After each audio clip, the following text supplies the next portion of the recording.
What one person finds toxic may not be the same for another. But the general principle for me is toxicity is a behavior that adds negativity to your life by ruining your experience. So let's talk about it. Roll it.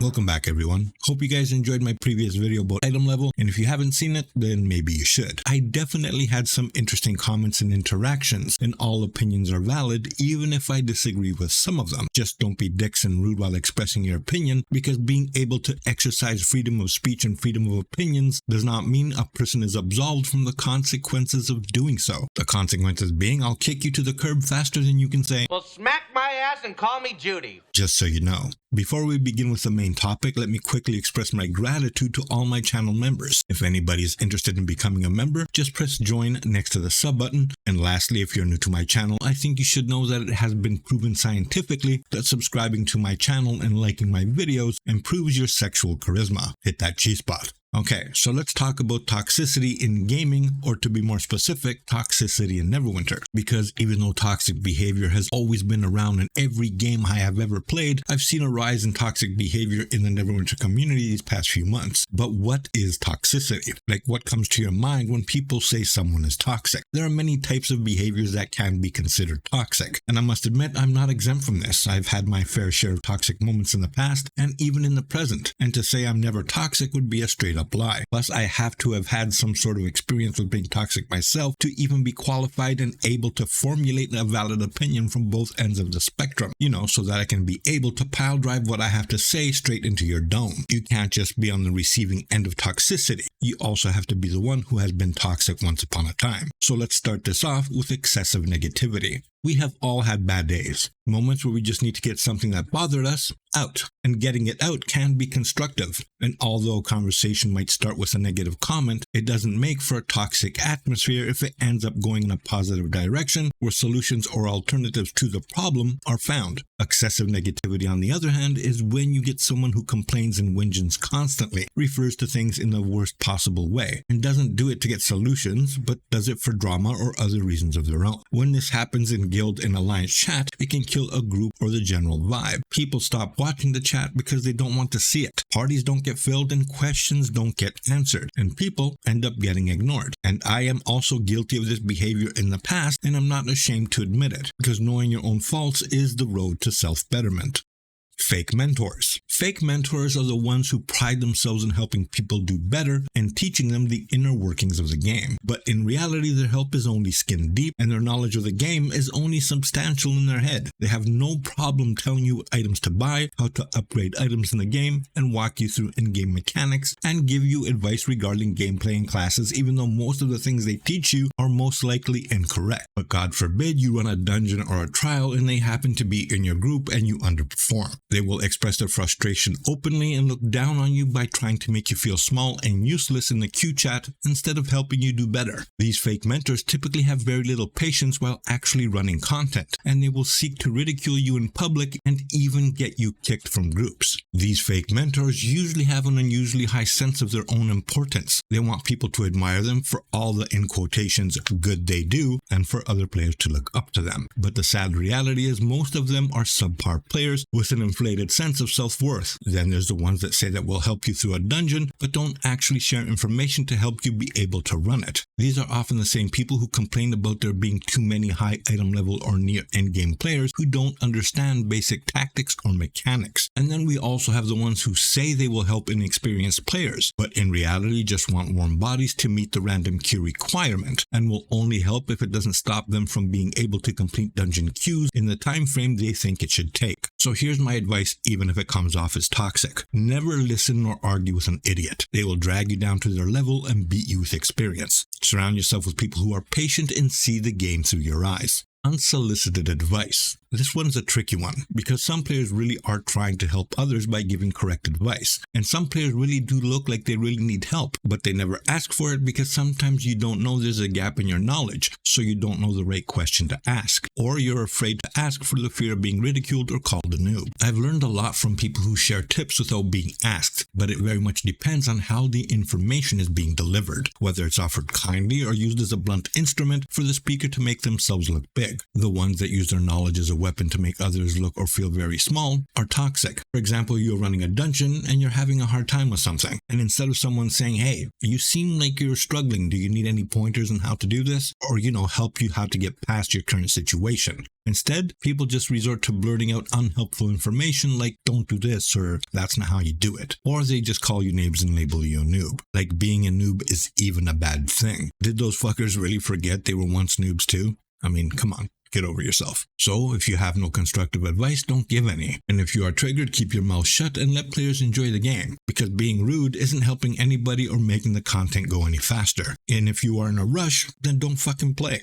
Parasitic toxicity. Parasites are passive. They just stand there doing nothing, expecting to get the benefits off other people's efforts. And sometimes they are not even there. They are real life gone somewhere else. For me, going AFK and leaving everyone else to complete the skirmish or whatever other content is definitely parasitic. Because you're doing absolutely nothing. Nada, zilch, tipo taniente. You know who I'm talking about, right? The ones that never move from an entry point or only join in the fights that are within their range. This is very common in heroic trains like in North Dark. I myself am guilty of AFKing, but not because I was lazy, but because something came up and I had to step away for a few minutes. No one should actually mind if something unplanned comes up and someone has to go AFK, but it is definitely toxic to go into an instance with no intention of participating. Jokers. Humor is always tricky. It's very subjective and individual, and it is a person's responsibility to consider if the joke they are about to make is something everyone else will find funny, or if it is best saved for DMs with others who share the same sense of humor. But the ones that are truly toxic are jokes that are at another person's expense, that put other group members down or make them the punchline. These create a hostile atmosphere, and if they escalate, can be cruel. But the same rules don't apply if the people who are involved in joking with each other have that kind of rapport, but everyone else around them might not be aware of this, so be careful. And sometimes all it takes to make it clear that it is a shared joke rather than a joke at another person's expense is tactful use of an emoji or a kind word or two mixed into the banter. And then of course there's always the people who will be complete asshats on purpose to get a rise out of people, and when called out on it, they will say it was a joke. Well, to me, if you feel like you have to explain it was a joke, then maybe you know it wasn't going to be received well to begin with. So there's that. Next, we have elitism, and I'm going to break it down into 3 separate subcategories, which is elitist behavior, elitism in grouping, and elitist individuals. Elitist behavior. There's no denying that all players are not created equal. Some have more experience and some have had the opportunity to acquire better gear, but new or less developed is not a reason to treat other players badly. Nowadays, people don't just min-max their characters, they also min-max the circle of people they interact with in the game. It simply means they hang out with people that can effectuate their in-game goals faster than others. Those people may be friends or become friends in time, but for some, those friends become expendable if they're not progressing at the speed or in the way that other individual player wants to progress in the first place. Just look at the way in quotations pug or pickup groups have become one of the dirty words in online gaming. It's become a way to call an entire group of people noobs. However, this will never change until we gamers change it. And we won't because, oh my god, the pixels are shiny. Elitism when grouping. Elitist groups focus on endgame and view other pieces of content as something to be endured and powered through rather than enjoyed. They form groups to blast through content and form tight little circles and run everything together. They tolerate everybody else but only run with a selected amount of proven players. Not every player is ready for every piece of content. I get that, but there's a difference between saying more preparation is needed for the content and being scornful of a player not having certain top-tier expensive or difficult to earn items. And what's even more toxic is if those items aren't actually needed for the content in question. A perfect example of elitist groups which always makes me laugh is when they used to ask for players to have the Band of Air, for example, to run Hardcore Voss. But how will players get the Band of Air if they couldn't join Hardcore Voss in the first place due to not having the Band of Air? It makes absolutely no sense. And even if you do manage to get into an elitist group, once inside an instance or other content, kicking players for not being high enough or doing good enough on the paid giver chart is commonplace and also horrible in my book. But sadly, it does happen. But keep in mind, not all high item level players are like that. I'm talking about the ones that fit this mold. There are times, however, when it is necessary to have a chat among the party members and admit there's an issue with a run. Like maybe the team can't do enough damage fast enough or there's not enough survivability. But it should be a constructive conversation about what to try to fix it for next time and not making one person the actual scapegoat.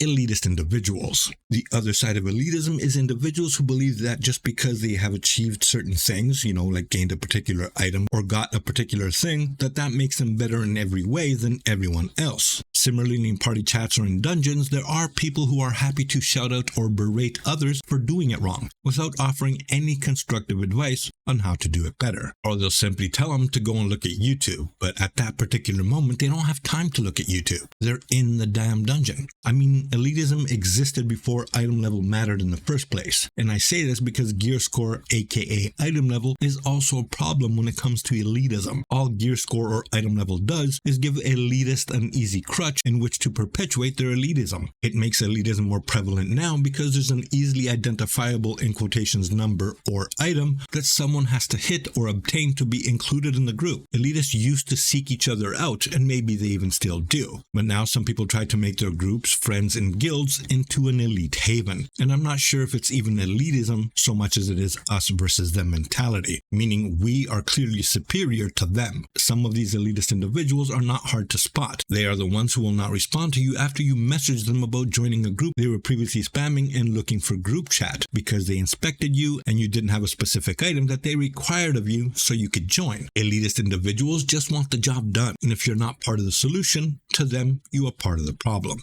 Drama. Drama comes in many forms. Some people don't understand that a shared space is not an appropriate place to share their private disagreements, or even their personal problems. Others use it to make comments for the sole purpose of manipulating other users of that space to look on them with sympathy that can be exploited. And then there are the people who think it is a grand jest to stir up trouble between other people. Not only does this kind of thing make for a toxic environment, it also makes it difficult for people who have genuine reasons to speak up to not do so. Zone chat is often a cesspit of drama too, and if someone isn't a toxic tourist visiting the cesspit but actually a solid person to play with, then I'm not sure what category they actually fall under. Some would say they are exercising humor in a place where if someone doesn't find it funny, they won't be looking anyway, which could be thought of as being considerate. But the flip side of that is a reputation from being toxic can follow you like a bad smell, and it all usually ends up in drama. And if drama starts, then that's where the rules martyr comes in. The one that reports people for the slightest perceived infraction and just wastes everybody's time. Like the support teams or guild leaders or whoever, depending on who the reports are made to. And I'm not talking about the people who have genuine reasons to report people, like cyberbullying or extreme behavior. And for people who are just merely annoying, that's what the ignore function is for. I personally have very few people on my ignore list, but trust me, they all deserve that shit. And then we have the trolls. What are you then? An oversized squirrel? Sadly, you get trolls in any online environment. We have all done it before, and most of us are just folks who don't mean any real harm. Others not so much. Your common or garden troll can be vanquished with a simple spell: ignore. But there are douchebags who will threaten and harass, use alternative accounts to circumvent bans and ignores, and attempt to make their victims' lives hell. These people should be evicted by contacting support, as these activities stray into the reality of cyberbullying, which is illegal in many countries. And there are different thoughts and ideas about why people troll. For some, it is a showing of antisocial and antagonistic behavior. For others, the behavior leads to enjoyable consequences for the troll. They enjoy creating drama amongst other players in the game and enjoy getting a reaction from those players. For a troll, the more outrageous the reaction, the better. And for this type of troll, starvation is the best way to get rid of them. If they don't get the reaction they want, they usually just fade away. And of course, there are way more toxic behaviors out there that most likely exist but eluded me so far right now. So feel free to let me know in the comments if you come up with any. But yeah, that's all I have to say about toxicity, so I hope you enjoyed the topic. Feel free to express yourself below, but in a friendly manner, because you really don't want to see the toxic me. Galactic here. Peace out. Stay safe. Neverwinter used to be good, now it's trash. Meaning